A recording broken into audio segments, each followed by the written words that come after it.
Hey you guys, what is going on, and welcome back to the show. Here in front of me is the 2019 Honda Civic Sport. I know, not the most exciting. It's kind of tough to get excited about a Civic unless it is the Type R, but it's got VTEC, it's bright red, and it is great value. So let's go for a drive.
Guys, so the 2019 Honda Civic Sport.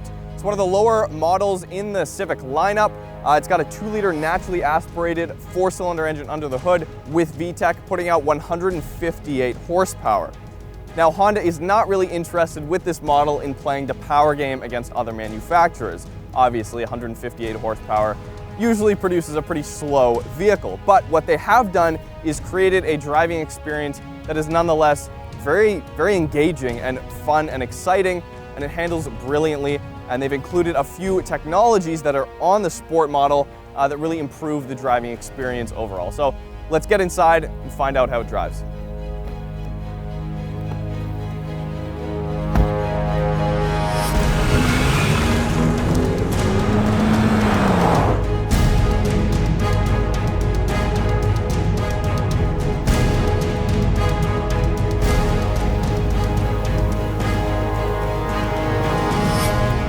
And with that, welcome to the 2019 Honda Civic Sport Coupe, as you would call it in Europe, or a coupe here, however you want to pronounce it. So under the hood is a naturally aspirated 2-liter inline 4, making 158 horsepower. I mean, it's pretty basic. This is one step above the EX trim package, and then what you get with the Sport package, in addition to everything you get with the EX package, is you get these nicer wheels that are a little bit bigger. You get some fog lights in the front bumper there, which are very helpful and kind of make the car look, a little bit more aggressive. And as well, you get a few little exterior bits, like that little spoiler. I mean, Honda calls it a spoiler. It's not really a spoiler. Just kind of, little accent pieces here and there to make it look a little bit sportier. Now, the real question is, does the Honda Civic kind of live up to the name Sport throughout the rest of the car? So that's what we're here today to find out.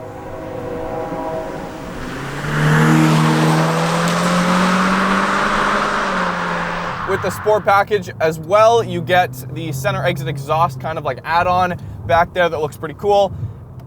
It is equipped with a CVT transmission. So for those of you who don't know or have been living under a gutter, or are not currently shopping for a brand new car, maybe you don't know, but a CVT is basically a continuously variable transmission, so it doesn't actually have gears. But what a lot of manufacturers are doing is putting paddle shifters in CVT cars. So with the Sport model, you do get paddle shifters, which the EX does not get, which simulates gear changes. So there are no gears in this vehicle. It's a continuously variable gear. So with the paddles, they're basically trying to simulate what it would feel like to switch gears. And it works like, all right. It's kind of, if you compare it to a dual clutch, even like a dual clutch that's lower down in the market, such as the Hyundai Elantra GT N line we filmed recently, it's pretty slushy. The paddles are not, they put them in with Sport mode to kind of make it feel like it's a little more sporty. But here's the thing, you guys, you can never put a CVT in a coupe like this and call it Sport. Like, it doesn't match. It's totally contradictory to name a car Sport and to put a badge that says Sport on the back and then put a CVT under the hood. So my thought is, go with the manual. This is offered in a 6-speed manual. It's much better to drive. I'm assuming I've driven brand new Honda manuals before, and they are extremely nice. Honda makes some of the best shifters for this kind of lower class car, you know.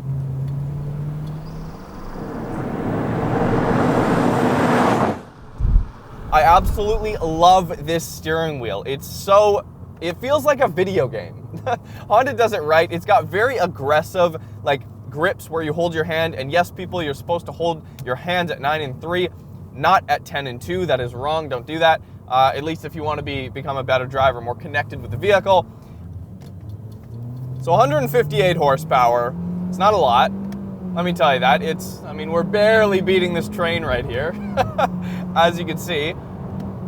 So it does have VTEC though. So variable valve timing with VTEC. So basically you got to be way up in the power band to get all the power out of this engine, to squeeze all that power out of the engine. That's essentially, in layman's terms, what that means.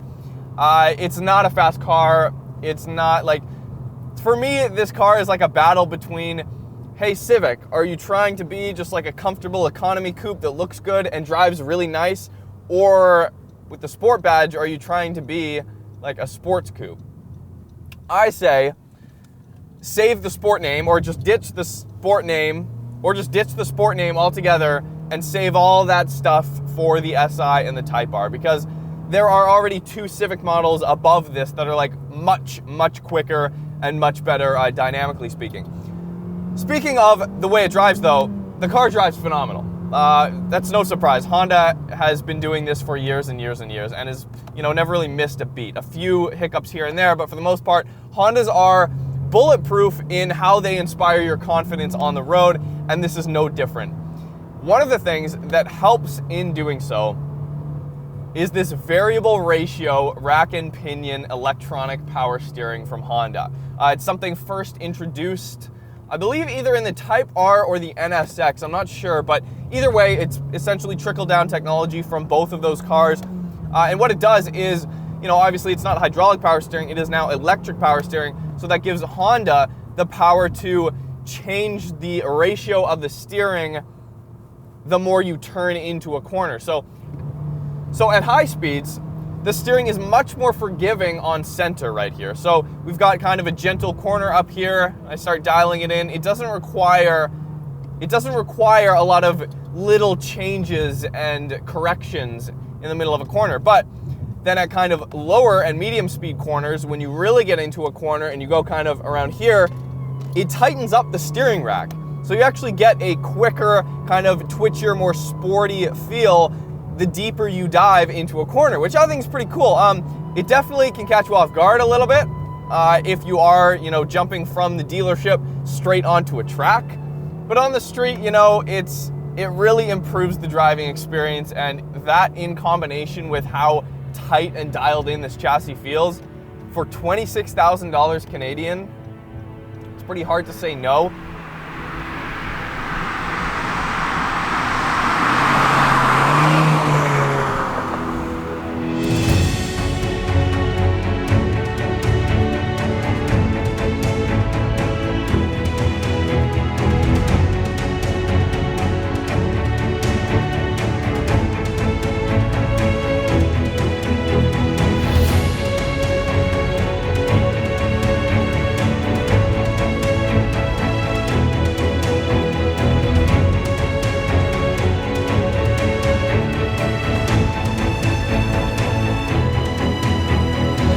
Over the last couple of weeks, we've had the opportunity to film a few new 2019 Hondas. That includes the HR-V, the Acura ILX, and now this, the Honda Civic.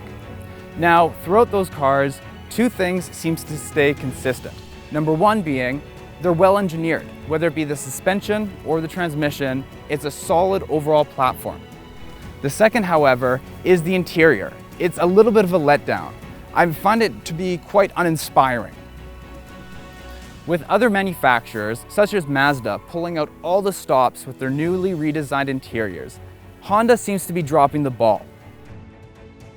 Now, there are a couple features on the outside of the car that I want to point out first before we hop inside. To start off with, it's their keyless entry system. Now, just like with the Mazda 3, they got rid of the button that unlocks the car and allows you to unlock it just by touching the handle itself. This is really nice because you're no longer fiddling around for a little switch when you want to get into your car. But now the funny thing is they've actually given you a button as well, but this button doesn't unlock the car, it actually locks it. So you can keep the key in your pocket for as long as you want and never have to take it out. Now personally, I like the look without the button at all, but I mean it's there and it's a nice feature to have. Another feature that they've included with this car that I've really grown to love is this little camera here. Now I find the placement and overall design to be a little bit intrusive, but all in all, what this does is this replaces the need to shoulder check. So when you turn on the signal, the infotainment screen will display this camera angle. So if anybody's in your blind spot, you can see it without actually turning your head. Now, I actually really like this feature and I wish more cars included it. I think they could have just done a little bit of a better job in incorporating it in the mirror itself. But anyways, let's hop inside the car and let's take a look.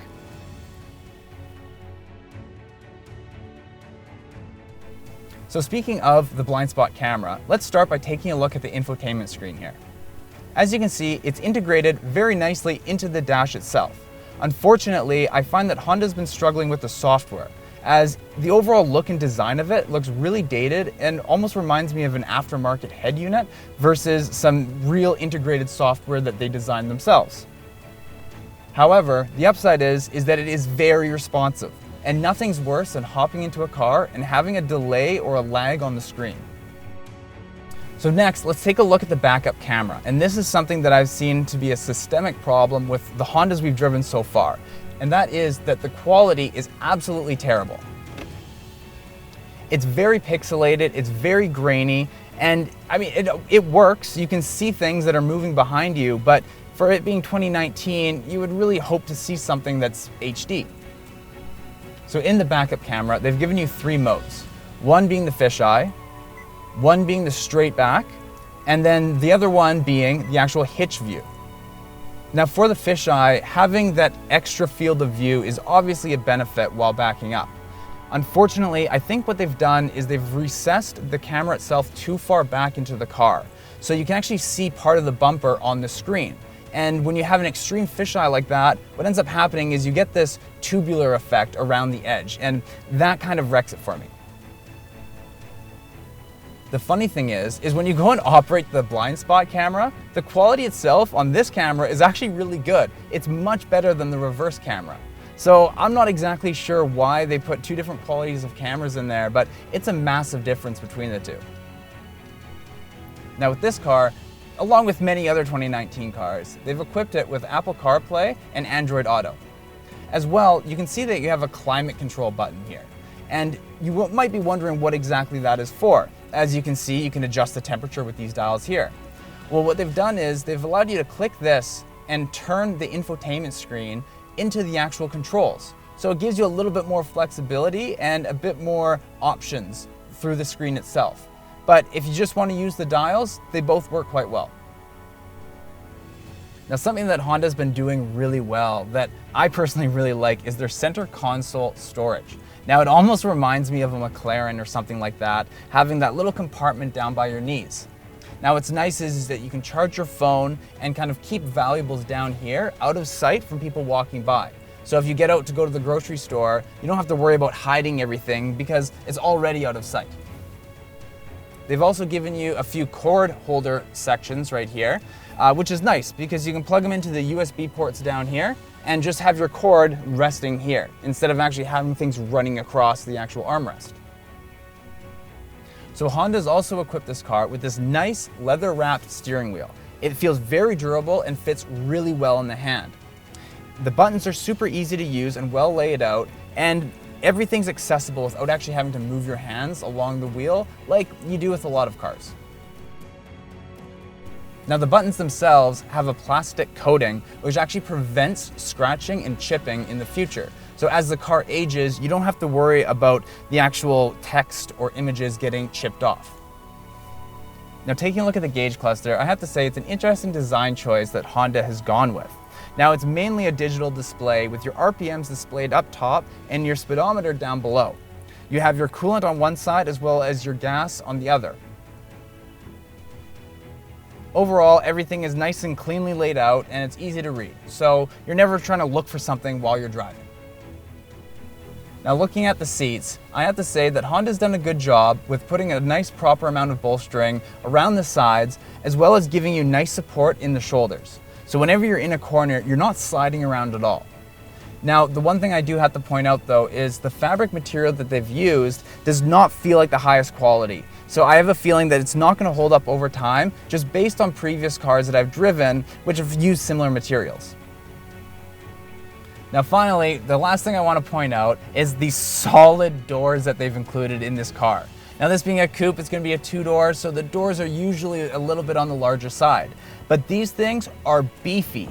It almost feels like something you would see out of a Volkswagen or a German car. They're quite heavy, they're absolutely massive as you can see, and when you close it, you get a solid thud. And now I know that's something that's weird to point out in a car sometimes, but every time you close that door, to have that auditory noise just screams of quality. And it's nice to see Honda starting to do things like that. But anyways, let's hop back in the car with Marcus and finish up the review.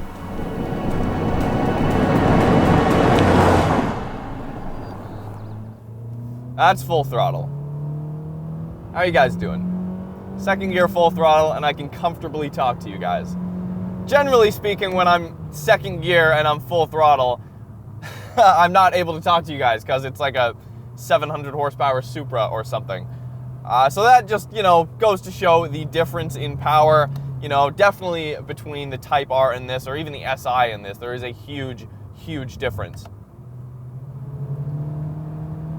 Yeah, it's just really not fast. I mean, if you're buying a Civic, you should kind of do your research, obviously, but something with a sport name, I feel like should have a little bit more than 158 horsepower. That's just my thought from a marketing standpoint. All in all, that's about it. Not much to say more about the Honda Civic Sport. It's a bargain coupe. I think it looks pretty good. I think Mazda's putting up a tough fight with the Mazda 3, like a really tough fight. But they're both right around the same power for the base, at least. And it's a pretty good package for the money. So hopefully you guys enjoyed this quick video with the Civic Sport.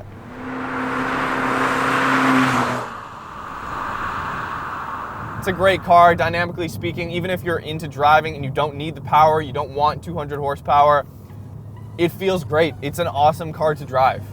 Gives you a lot of confidence behind the wheel. So thanks again, Honda Canada, for shooting us the Honda Civic for the week. You can subscribe if you haven't already. Hit me up on Instagram at Roads Untraveled if you want to keep up to date with what we're shooting and driving on a regular basis, and a little bit of that, behind the scenes shenanigans. So until then, we will see you next time.